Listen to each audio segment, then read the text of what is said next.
Picture this scenario. You see your stock going up by 30% in a week. Your friend brags about making a month worth of salary in 2 days, and you feel FOMO creeping in. So you pull out your phone, you hit the buy, and you feel like a genius.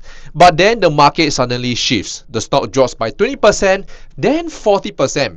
And you start to feel panic setting in. You have no idea whether to hold, to average down, or to sell your position at a massive loss. So why is that so? Because you never understood what you actually bought in the first place. You bought a ticker symbol based on hope and a green line. Now, compare this if you put your focus on the quality of the stock and its long-term growth potential, and looking at jobs as opportunity to load up more, because you know the way to build generational wealth is letting your winners grow over time. And that right there is the exact difference between a gambler who hopes and an investor who knows. And the tool that separates them, the tool that builds actual generational wealth, is fundamental analysis. So in today's video, I am going to break down what fundamental analysis actually is, why it's the foundation of real long-term investing, and how you can start using it to make better investing decisions, whether you're just starting out or if you've been investing for years. Let's start with a mindset shift that will change how you invest forever. Now, when you buy a share of Apple, DBS, or Tesla, you are not just buying numbers on the screen.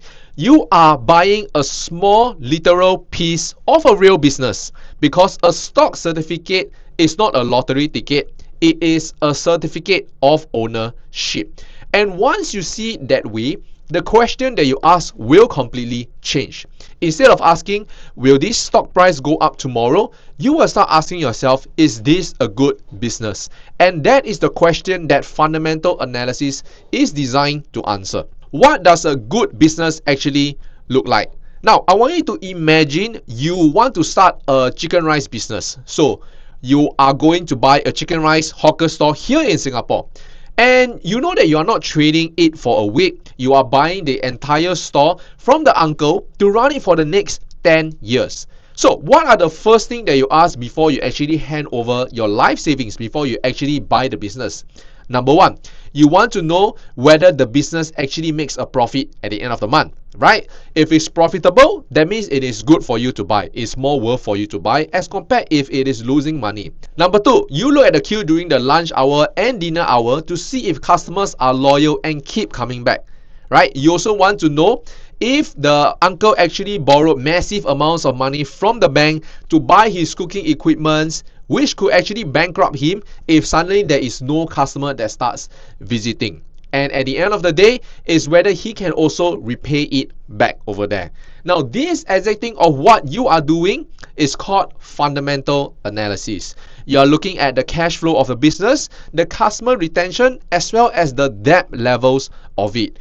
And so we do the exact same thing with publicly listed companies. So there are a few key things that we look at when we consider fundamental analysis.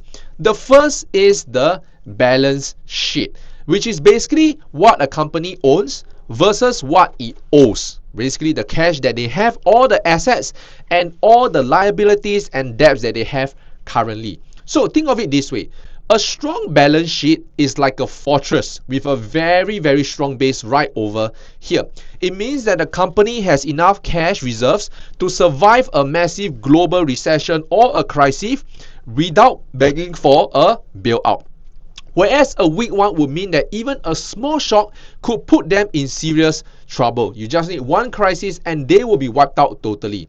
So you want to look at business with strong staying power, not businesses that are just one bad quarter away from disaster. And the second thing that we look at is this thing called earnings power, right? It's just like the engine of what we call the gravity of earnings. So in the long run, there is a near perfect relationship between a company's earning growth and its stock price. And the stock market might ignore a great company for a year, but it cannot ignore mathematically growing cash forever. So as you can see in this chart, this is how a typical stock price of a company rises, right? For a high quality one, you can see there are certain times when it goes very, very high, and there are certain times where it goes below that earnings level. But throughout the long time, you can see that it is going on a long uptrend, similar to its earnings in that same trajectory. Now, so the question is, how do we measure this sort of earning powers, and how do we know that a company can grow for many, many years to come? This is where your fundamentals analytical toolkit comes into place. And there are a few metrics that we use to measure it. First, we use this thing called the PE ratio, or in short for price to earnings ratio. So think of it like this. If the chicken rice hawker store makes $10,000 a year in pure profits, and the uncle wants to sell to you for $200,000, what is the price to earnings? You take 200,000 divided by 10,000, that is 20. So it basically means that it will take you 20 years of the current profits to make your money back. So a high PE ratio means that the market expects massive future growth, whereas a low PE ratio means that the stock is cheap, or it might possibly mean that the business is dying and the market knows it. So it's important to have context based on the type of business as well. Now, we do also look at the revenue growth. Basically, how fast is the chicken rice store expanding? How fast is it growing? Because a company that is growing its revenue at 20% per year is a very, very different investment from one that is growing at just 2%. And the next one we look at is profit margin. So if the hawker store sells a plate of chicken rice for $5 and it keeps $2 in pure profit, that is a very strong margin compared to one that sells it for $5 and only keeps $1 in profit. So the company that has higher profit margins shows that they have strong pricing power. And next, we do also look at debt level, which is linked to the balance sheet that you saw earlier, because too much borrowing can destroy even a fundamentally strong business if suddenly the market condition change overnight and it causes the revenue to drop and the business still have to pay its debts every single year. Now, these four metrics that you see are what we are looking at based on the current state of the company. However, the bigger question is, okay, what about the future state of the company? How can we ensure that it can continue to grow ahead? Now, this is where I want to introduce you to this term called the economic moat. And this is a concept that Warren Buffett actually made famous. Now, before I get into economic moats, this video is actually part one of a three-part series that I am putting together called How Markets Are Supposed to Work, the three pillars. So we are actually covering the first pillar here, fundamental analysis. And the next two parts will complete the picture. And once you understand all three, you will start seeing the stock market in a way that most retail investors never do. So if you want to be notified the moment these two videos drop, do subscribe to my blog. I do post it there as well. The link is in the description box down below. Alright, now let's move on to economic moats. Now, to put it simply, economic moat is the competitive advantage that protects a company from its competitors or rivals that are trying to steal its profits or a piece of the business. So just imagine this, a castle that is surrounded by deep waters and crocodiles. So this prevents people from entering the castle easily. And this particular moat or competitive advantage are what keeps competitors away from attacking the business. And it ensures that the business can continue to last for as long as possible. And there are many types of economic moat. It could be a brand so powerful that customers refuse to switch. Like Apple, right? Because once you buy the iPhone, you will buy the AirPods, you will buy the Apple Watch, you will have a MacBook. And it is incredibly painful and expensive if, let's say right now, I ask you to switch to Android. There will be very high intangible switching costs for you as well. Or it could be patents that gives a pharmaceutical company like Pfizer exclusive rights to a product for years. Or it can be scaled so massive that no competitor can match the pricing, like Amazon. And meanwhile, we do also have companies with weak moats which actually struggle to differentiate themselves. So for example, Dollar Tree. Dollar Tree sells very generic products where customers only care about prices. Same as Shein that competes in fast fashion, meaning buyers chase the brand deal, not brand loyalty. Or even airlines like Scoot, it wins customer based on cheap flights, not actually brand trust. And finally, Exxon and Shell, where they sell oil. And oil is a commodity. Consumers don't really care about the brand, just the price of it. So in summary, businesses with a wide moat means that the business can defend its profits over the long term. And that is exactly what you want as an investor. So what other businesses do you think has a wide moat as well? Do share them in the comments down below.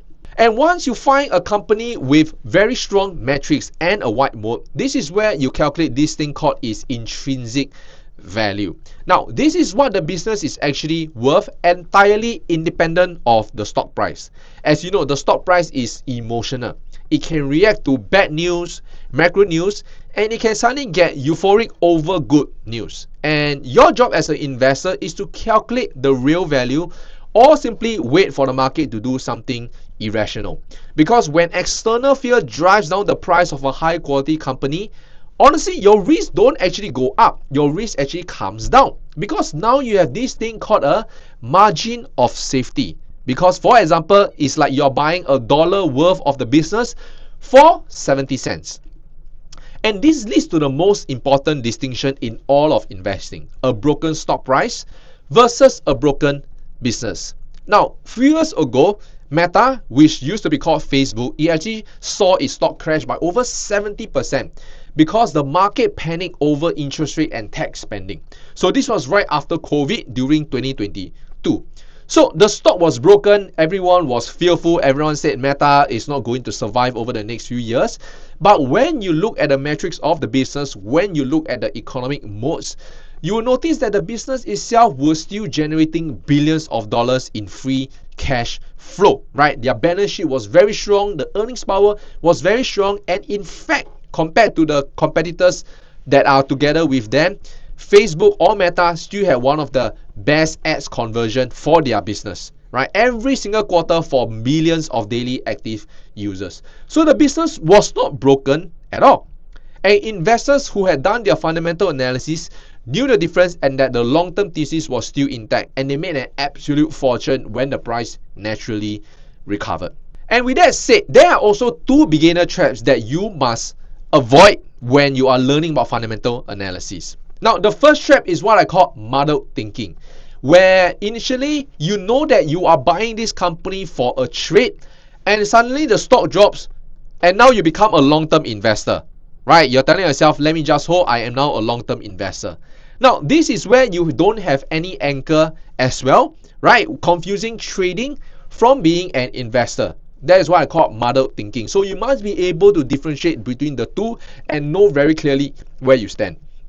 And the next one is what I call buying a good story with terrible fundamentals. The narrative is very exciting, but the company is not making any money. So some examples of industries are like quantum computing, clean energy, biotech. They all sound amazing, right? Sound like it is for the future.